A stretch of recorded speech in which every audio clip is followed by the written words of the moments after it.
ಬೇರೆ ವ್ಯಕ್ತಿಗೆ ಅವಮಾನ ಆಗೋ ರೀತಿಯಲ್ಲಿ ಅಸಹ್ಯವಾಗಿ ಅಸಭ್ಯವಾಗಿ ಒಬ್ಬ ಚೈಲ್ಡಿಶ್ ಥರ ನಡ್ಕೋತಾರೆ. ಮಾಡಿಲ್ವಾ? ವಿನಯ್ ಮಾಡ್ತಾ ಇರೋದೇ ಕಂಟೆಂಟ್ಗೋಸ್ಕರ.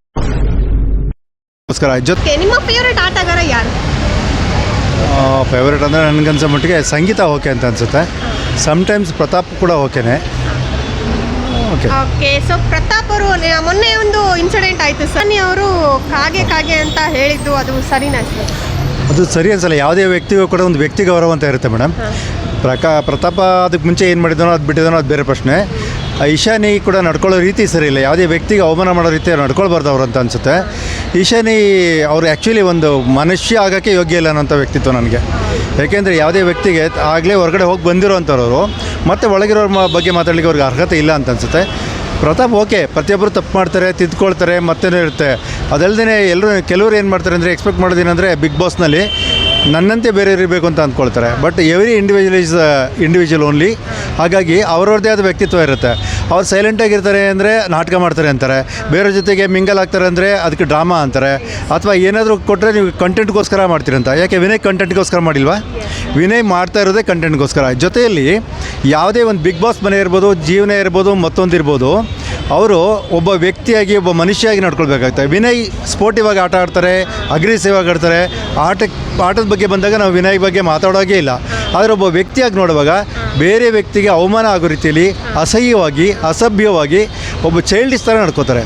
ಅಲ್ಲಿರೋರೆಲ್ಲ ಬಹುಶಃ ಎಲ್ಲರಿಗಿಂತ ಏಜ್ ಆಗಿರೋಂಥ ವ್ಯಕ್ತಿ ಅವರು. ಅವರ ಬರೀ ಆಟವನ್ನು ಗಮನಿಸಿದ್ದಿದ್ರೆ ನಾವು ವಿನಯ್ನೇ ಫಸ್ಟ್ ಪ್ಲೇಸಲ್ಲಿ ನೋಡ್ತಾ ಇದ್ವಿ ನಾವು.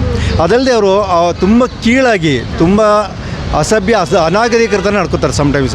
ಅದು ತಪ್ಪು ಅಂತ ಅನಿಸುತ್ತೆ. ಯಾಕೆಂದರೆ ಪ್ರತಾಪನ ಬಗ್ಗೆ ಅಂತಲೇ ಹೇಳ್ತಿಲ್ಲ, ಅವ್ರು ಮಾತಾಡದೇ ಇರೋ ವಿಷಯನೇ ಇಲ್ಲ.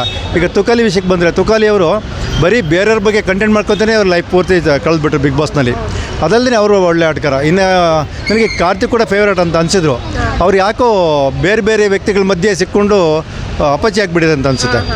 ಯಾಕೆಂದರೆ ಅವ್ರಿಗೆ ಇಂಡಿವಿಜುವಲಿಟಿನೇ ಕಾಣಿಸ್ತಾ ಇಲ್ಲ.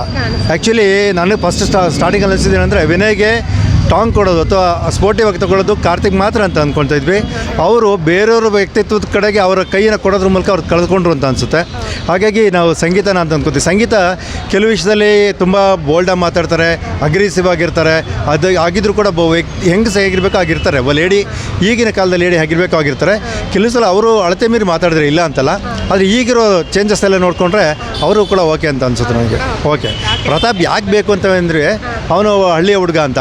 ಹಳ್ಳಿ ಭಾಷೆ ಮಾತಾಡಿದ ತಕ್ಷಣ ಅದು ಅನಾಗರಿಕತೆ ಲಕ್ಷಣ ಅಲ್ಲ. ಆ ಕಂಟೆಂಟ್ಗೋಸ್ಕರ ಮಾತಾಡ್ತೇನೆ ಅಂತಲೂ ಇಲ್ಲ. ಅದನ್ನೆಲ್ಲ ಆಗಿಟ್ಕೊಳ್ಬಾರ್ದು. ಈಗ ತುಕಾಲಿ ಅವರು ಒಂದು ದಿವಸ ಕೂಡ ಯಾರ ಬಗ್ಗೆನೂ ಮಾತಾಡ್ದಂಗೆ ಇಲ್ಲ. ಅದಲ್ಲದೆ ಮನೆಯ ಎಲ್ಲರೂ ಕೂಡ ಪ್ರತಾಪನ ಬಗ್ಗೆ ಮಾತಾಡಿದ್ದಾರೆ. ಆದರೆ ಎಂಥ ಮನುಷ್ಯ ತಾಳ್ಮೆ ಕಳ್ಕೊಂಡಂಥ ಸಂದರ್ಭದಲ್ಲಿ ಏನಾಗುತ್ತೆ ಅಂದರೆ ನಾವು ನಮ್ಮನ್ನೇ ಮರೆತುಬಿಟ್ಟು ಏಕವಚನದಲ್ಲಿ ಬಾಯಿಗೆ ಬಂದಾಗ ಎಲ್ರಿಗೂ ಮಾತಾಡ್ತೇವೆ. ಆದರೆ ಪ್ರತಾಪ್ ಯಾರಿಗೂ ಕೂಡ ಹರ್ಟ್ ಆಗೋ ಥರ ಒಂದು ದಿವಸ ಕೂಡ ಮಾತಾಡಲ್ಲ. ಅಣ್ಣ ದೀದಿ ಅಂತಲೇ ಮಾತಾಡ್ತಾರೆ. ಅವರೆಲ್ಲ ಏನು ಹೇಳ್ತಾರೆ ಅಂದರೆ ಅಣ್ಣ ಅಥವಾ ದೀದಿ ಅಂತ ಮರ್ಯಾದೆ ಕೊಡೋದನ್ನು ಕೂಡ ಅದನ್ನು ಅವರು ಡ್ರಾಮಾ ಅಂತ ತಿಳ್ಕೊತಾರೆ. ಹಾಗಾದರೆ ಯಾರಿಗೋ ಮರ್ಯಾದೆ ಕೊಡೋದೇ ಡ್ರಾಮಾನಾ ಅಲ್ವಾ?